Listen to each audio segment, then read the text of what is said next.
फिर से मैं उपस्थित हूं एक नए साप्ताहिक प्रश्न पत्र के साथ, जिसका नाम है साप्ताहिक प्रश्न पत्र भाग 89, जिसका उद्देश्य है पिछले साल के प्रश्न पत्रों का आसान तरीके से हल कैसे करें। साप्ताहिक प्रश्न पत्र भाग 89 का हमारा पहला प्रश्न है, भारतीय सिविल सेवा के जनक कौन थे?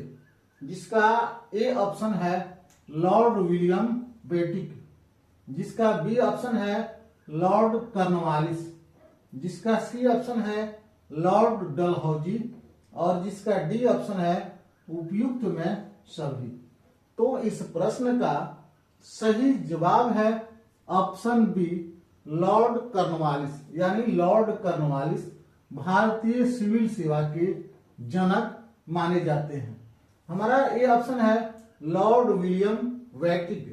लॉर्ड विलियम वेटिक सती प्रथा जैसे प्रथा को अंत करने का काम किया। हमारा सी ऑप्शन है लॉर्ड डलहौजी। लॉर्ड डलहौजी ने हड़प नीति जैसे कानून लाने का काम किया। और हमारा डी ऑप्शन है उपयुक्त में सभी। तो ये ऑप्शन हमारा गलत है। हमारा दूसरा प्रश्न है, निम्न में से नरसिंघम आयोग का संबंध किससे है? जिसका ए ऑप्शन है केंद्र राज्य संबंध। हमारा बी ऑप्शन है गरीबी माप कार्य प्रणाली। हमारा सी ऑप्शन है इंफ्रास्ट्रक्चर फाइनेंस और हमारा डी ऑप्शन है बैंकिंग क्षेत्र सुधार। इस प्रश्न का सही जवाब है बैंकिंग क्षेत्र सुधार, जिसका संबंध नरसिंघम आयोग से है। हमारा ए ऑप्शन है केंद्र राज्य संबंध। केंद्र और राज्य का संबंध सरकारिया आयोग से है। हमारा बी ऑप्शन है गरीबी माप कार्य प्रणाली। गरीबी माप कार्य प्रणाली का संबंध सी रंगराजन समिति से है।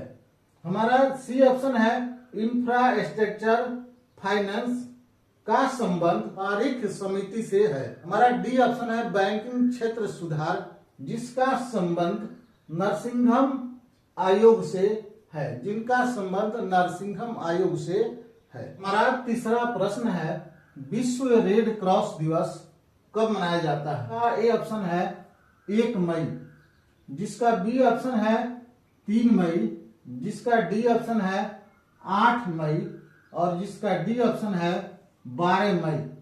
तो इस प्रश्न का सही जवाब है ऑप्शन सी 8 मई, यानी पूरे विश्व में 8 मई को रेड क्रॉस दिवस मनाया जाता है। हमारा ए ऑप्शन है 1 मई। 1 मई को विश्व श्रमिक दिवस मनाया जाता है। हमारा बी ऑप्शन है 3 मई। 3 मई को विश्व प्रेस स्वतंत्रता दिवस मनाया जाता है। हमारा सी ऑप्शन है 8 मई।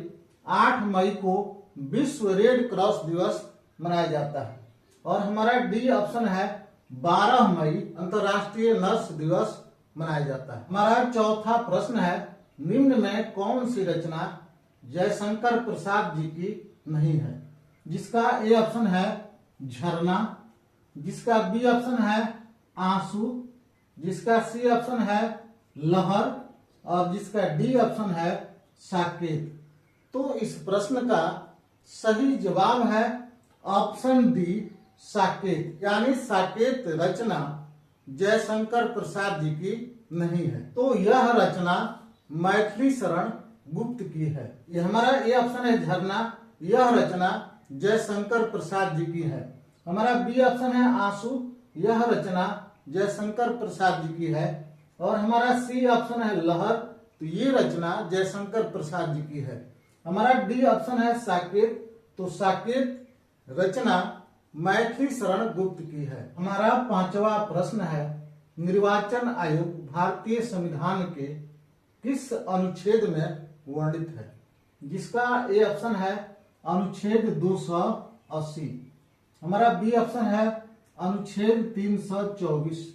हमारा सी ऑप्शन है अनुच्छेद 246 और हमारा डी ऑप्शन है अनुच्छेद 124। तो इस प्रश्न का सही जवाब है ऑप्शन बी अनुच्छेद 324, यानी अनुच्छेद 324 में निर्वाचन आयोग संबंधी जानकारियां वर्णित हैं। हमारा ए ऑप्शन है अनुच्छेद 280। अनुच्छेद 280 में वित्त आयोग जैसे कानून वर्णित हैं। हमारा बी ऑप्शन है अनुच्छेद 324। तो अनुच्छेद 324 में निर्वाचन आयोग जैसे कानून वर्णित हैं। हमारा सी ऑप्शन है अनुच्छेद 246। तो अनुच्छेद 246 में संघ सूची वर्णित है। और हमारा डी ऑप्शन है अनुच्छेद 124।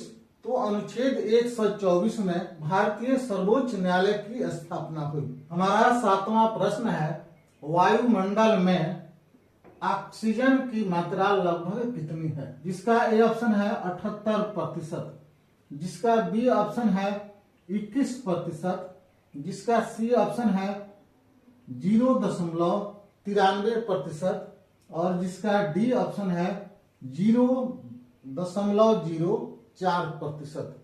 तो इस प्रश्न का सही जवाब है ऑप्शन बी 21%। हमारा ए ऑप्शन है 78%। तो 78% नाइट्रोजन गैस की मात्रा है। हमारा बी ऑप्शन है 21%।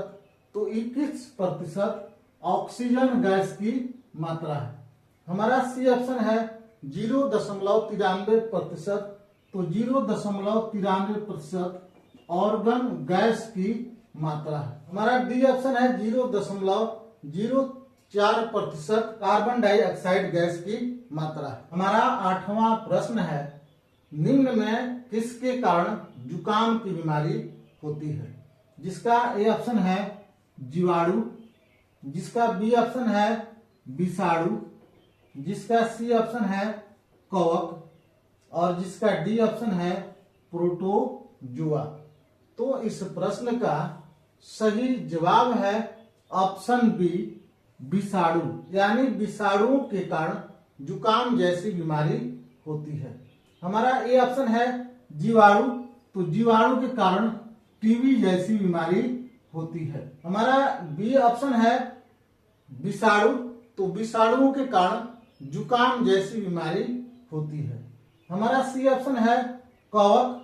तो कवक के कारण दाद एवं खुजली जैसी बीमारी होती है। और हमारा डी ऑप्शन है प्रोटोजुआ। तो प्रोटोजुआ के कारण पेट में कीड़े होने लगते हैं। हमारा 9वां प्रश्न है लता दीनानाथ 5वां पुरस्कार 2026 से किसे सम्मानित किया जाएगा? जिसका ए ऑप्शन है गायिका आशा भोसले। हमारा बी ऑप्शन है उद्योगपति कुमार मंगलम। हमारा सी ऑप्शन है अभिनेता अमिताभ बच्चन और हमारा डी ऑप्शन है कैलाश सत्यार्थी।